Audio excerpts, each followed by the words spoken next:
walaloo kana kan nu dhiyeessu Abdii Geetaachooti. Abdii gara waltajjiitti kottu.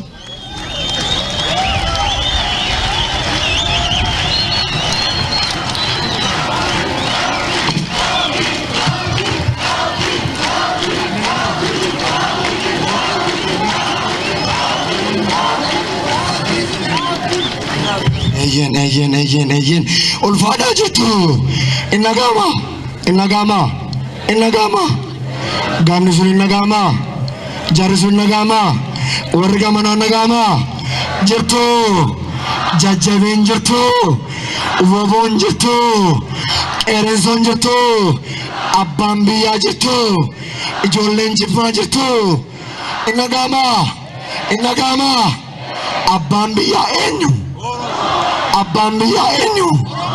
Abbaan biyyaa eenyu? Baga gammaddan ka'ee shaa isinii godhu shabbina godhaa shabbi godhaa.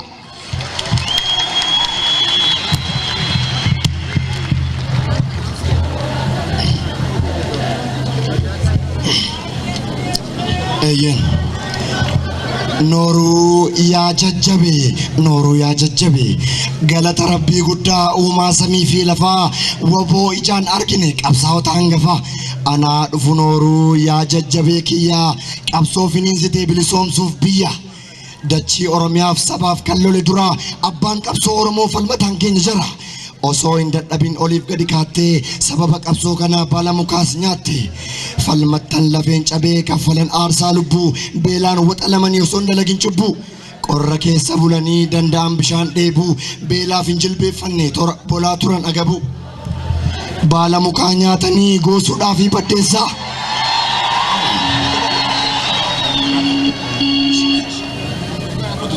baala mukaa nyaatanii goosuudhaa fi baddeessaa qabsoo Oromoof jecha fakkaatanii bineensa qorra keessa bulanii danda'an bishaan dheebuu beelaaf hin jilbeeffanne bulaa turan agabu baala mukaa nyaatanii goosuudhaa fi baddeessaa qabsoo Oromoof jecha fakkaatanii bineensa qorri sitti hammaatee dandeessee gubaa aduu qorri sitti hammaatee dandeessee gubaa aduu dhugaan sabaaf qabsoof taasisa kan sabaaf yaadu bosonatti galtee bultee boolla keessaa walabummaa sabaaf taateetta bineensa tuuta qabsoo Oromoo kallacha bilisummaa waanjoo kennarraa cabse jajjabeen gogootuma bilisummaa sabaaf lafeen kee caccabee galanni kennumu yoomiyyuu jajjabe bilisummaa sabaaf lafeen kee caccabee galanni kennumu yoomiyyuu jajjabe dhufuu kee dhageenyee burraaqnee ililchuun wamataa nu dhabnee machoofnee gammachuun dur maqaa kee waamuun karchallee nama buusa waraabessi guyyaa nu nyaachuudhaaf yuusa amma galata rabbii dhufnaan Dooktar Abiy gammachuudhaan guutamte isin simatti biyyi amma galata rabbii dhufnaan Dooktar Abiy gammachuudhaan guutamte isin simatti biyyi osoo akka duriiti hin dubbadhu haafu asham jajjabee koo nooruu anaa dhufu diddaa roorroof jedhee yaangidu es du'eera diddaa gabrummaaf jecha baay'eetti dhaabu'eera jarri shira xaxxee biyyaa isaan baastee miseensa kaanidhaa isaan kaan ajjeeste shiraan nu xaxanii nu oofanus qofaa nuti bittinnoofnus akka ilmaan bofaa nuti amma barree hubanneerraa dhugaa kottaa tokko taana foontu fooniif dhiigaa. dhaabbanni Oromoo 14 ga'eera jirmisaa tokkichaa itti faffaca'eera dhaabbanni qoqqoodamee yoo guutellee kuma akka hin daganne Oromoon tokkuma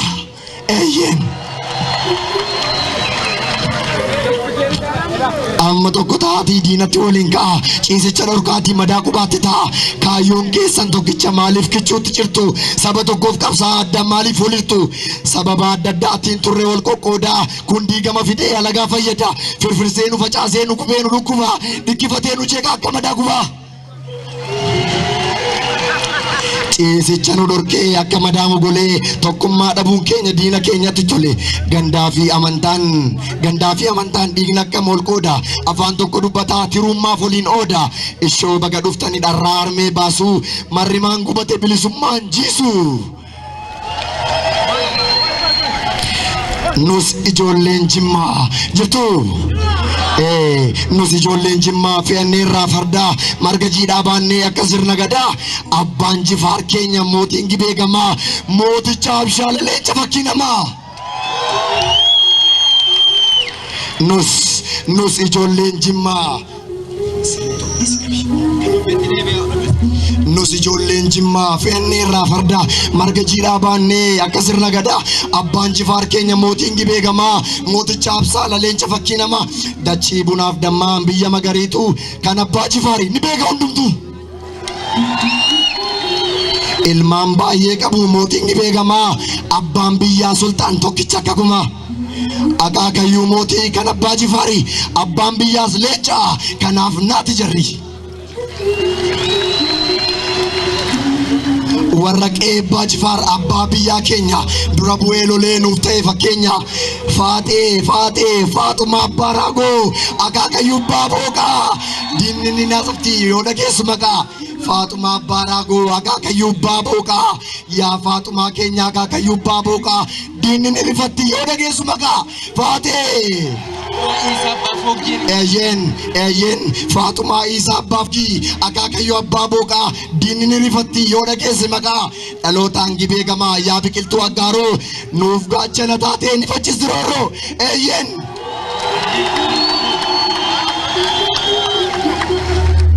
warra qeebbaa booqaa Faaxumaa koo jabaadhu umurii irraa keessaa bara dheeraa jiraadhu. Jaalibsaa nagahoo yaa dhalataa saqqaa lolee nu lolchiisee daandiillee nuuf saaqa. Lafee dugdaa qabsoo kan qabsootti cichee jaalibsaa nagahoo qabsoo nuuf itichee. Kaanis naabaanidha beekamaa utaalchoo bireenii dhugaasee kan harkaas qoochoo qabsoodhaan beekamaaf koominiitiin keenya nu cinaa dhaabbata sassaabuun qabeenya. Eeyyeen hayyonni ganamaa warri Gibee gamasii tokkummaadhaan beekamu hammanneerraa ammasii.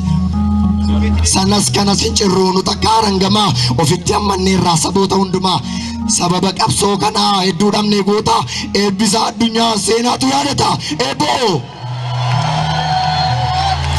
sababa qabsoo kanaa hedduu dhabnee goota eebbisaa addunyaa seenaatu yaadata. Eebbisaa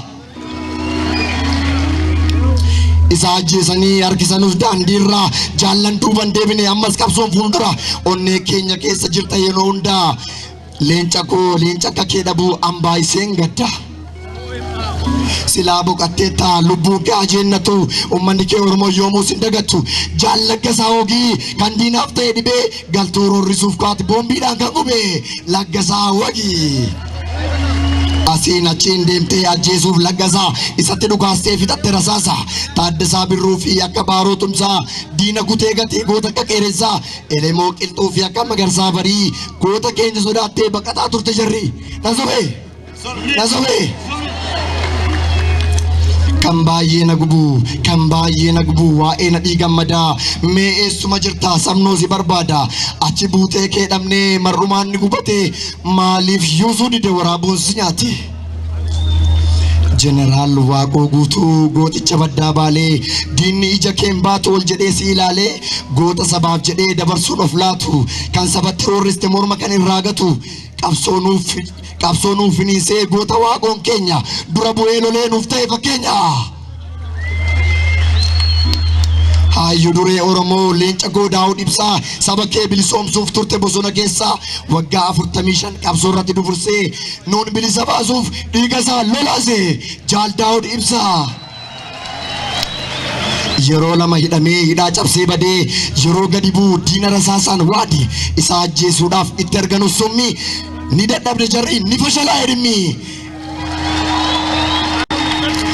Kana hunda dabarsee hundumaa danda'ee qabsoo woboo keenyaa kunoo asiin ga'e baga gammaddan. Armeen Daawud Ibsaa eegaa jirti teessee umurii nuuf haa dheerattu Jaal Daawudiin nuuf deesse. Abbaan qabsoo Oromoo Jaal Daawud abjuu qaba waraana woboo qofaan waanjoon gabrummaa caba. fuuldura dhaabbatee lolee nu lolchise ofii didee gabrummaa nuunis diduu barsiise gootota didanii diduu nu barsiisanii bara baraan yaadataa hin dagatu garaanii hedduu qabna goota akka jaarraa abbaa gadaa waanjoo gabrummaa cabsee kan nu barsiisa diddaa walabummaa keenyaaf gadi hin teenye takka qabsaa'ota keenyaaf meeru kutaa harkaa. Dhalataan gibee gamaa mootii shanan gibee abbaa biyyaadha tokko taankii diinaa kan gubee.